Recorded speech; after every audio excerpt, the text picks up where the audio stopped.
Hi everyone, my name is Joe Hall. I'm a PhD student at UC Berkeley School of Information, working under Pam Samuelson and Deirdre Mulligan, two law professors. I'm funded by the NSF grant. What I say doesn't reflect anything about what NSF believes or thinks. Really quick, election officials in the room, if you could open your workbook, or whatever these things are called, and look at the very last page in the workbook. This is actually a plea for contracts, young or old, as long as they are, short as they are, whatever you have. A colleague of mine are actually looking at contracts to examine issues of how they facilitate auditing, and we're actually doing an economic analysis of contracts. So send me your contracts, talk to me later. I love talking to election officials. I love election officials, especially after working as a poll inspector in Alameda County. It's tough stuff. Anyway, so today I'm going to talk about transparency. I had the choice of talking about merging the scientific ideal you hear here with practical issues or transparency. Well, I chose transparency because that's my thesis. That's what my PhD thesis is about. I could talk in private later about our efforts to try and make things more practical.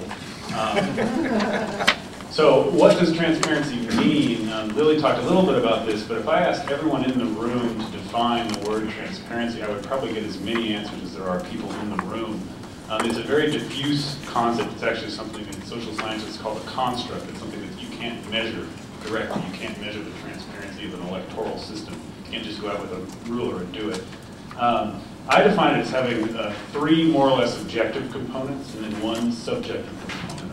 So the three objective components, first one is access. To what extent is the system available to voters so that they can learn about how it functions and operates? The second is oversight, and so what I mean by that is to what extent does the system support observation of its functionality and operation?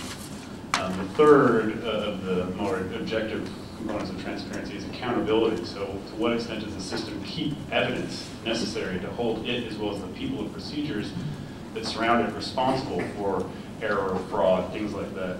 The final one is the subjective one. This is a real tough nut to crack, which is the comprehensibility notion. And you see Ron and people trying to tackle this, trying to find the easiest way to calculate some of these things, using simple calculators, doing it in your head. And so that's sort of the last point. In addition to the objective and subjective angle, only access is really directly quantifiable. You can only really measure how accessible something is. And by accessible, I don't mean to people with disabilities. I mean getting, being able to learn about the systems. And it's very hard to quantify things like oversight, accountability, and comprehensibility. You have to actually use qualitative methods, things like surveys, interviews, focus groups even.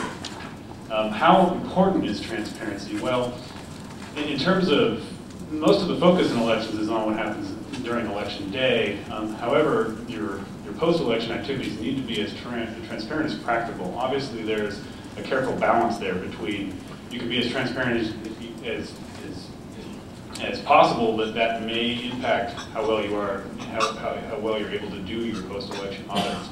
And you can, I think everyone in this room could agree that any election where the post-election activities are done in complete secrecy is going to engender zero confidence amongst the electorate in how the election is run. Fortunately, facilitating transparency, working towards making things more transparent, is not easy or cheap, and we need to work to make it as easy and cheap as possible. Part of the difficulty is that deep auditing, these real sort of, not just counting paper records, but other things like Doug mentioned, looking at event logs, doing things like checking your software, doing hash testing where you check a fingerprint of the software and compare it to a stored fingerprint in like the NIST software reference library. Those things, it's just hard to do that stuff within the constraints people have. We really need to sort of move from a mode of dotting I's and crossing the T's during your canvas periods to actually thinking about, well, let's use the canvas period and the audit process to check our work, just like you would do in sort of a math class, to make sure you actually ask yourself questions, different questions about how you got to your answer. And increasing the intensity of audit activity is going to be hard. It's going to require new tools, new procedures, new resources, and more importantly, new laws. A couple of great examples of how laws get in the way of performing good audits. And I'm from California, and so I'm going to use a couple of California examples. Our audit statute, section 15360 of the California Election Code, requires you pick 1% of precincts and randomly and audit them. However, you have to also choose one precinct per race to audit as well. It's not required that you pick those precincts randomly. And so unfortunately we see cases where counties will pick a precinct in that race that has 2 votes, or it's very easy to audit instead of sort of meeting the intent of the audit, which is to try and actually discover some new information about how your election is going.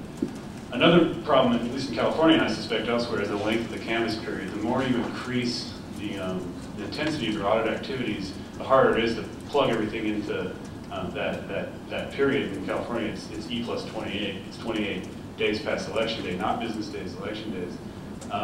That's fine for some counties, but large counties, San Mateo, LA, I think LA, and I believe we have a representative of LA in the room, I think LA has 10,000 precincts and 3,000 ballot styles in a typical election. And that is just, to be able to do any, I think they have to go to 24-hour hand counting now to do their manual tally, which is just, we need to find ways to facilitate this. What can we do to make things more transparent in audits? The California Secretary of State last night released a set of post-election audit requirements. If you weren't on the net yesterday evening, you may not have seen these. She has a set of transparency requirements that I think make a good first step towards getting there. You can read those. I won't mention them out loud. And so we also need to think about other things when you do your manual tally. For example, the observability of the manual tally. Do people in here know what a document camera is? Document camera is basically a lit table with a camera above it where you can put something in front of it and it's projected on the wall. That's a great way to roll BBPATs or whatever you're using through their optical scan melons. In addition to that, vendors need to support auditing better. It's not something that's really going to sell more equipment, I think, but BBPATs and paper records are really hard to audit at the same time. The electronic records, the things kept in the database are not easily auditable, but they don't support auditing. Thank you. I've got one more thing to say. And in the end, I think I need to echo something that Doug said earlier, which is that, and I don't think a lot of the activists or advocates in the room are going to like to hear this, but we really need to move towards machine-assisted auditing. That is, in order to help counties like LA, I know people are laughing, in order to help counties like LA that basically take forever to do a manual tally, we need to find independent ways of using machines to do that, and then do smaller manual tallies of those things in order to verify the manual tally. That's really where we're headed. That's really where the future is, and that's how we can best do these things and incorporate other types of auditing, broader than hash testing, broader than just that, including hash testing, event audit examination. Thank you.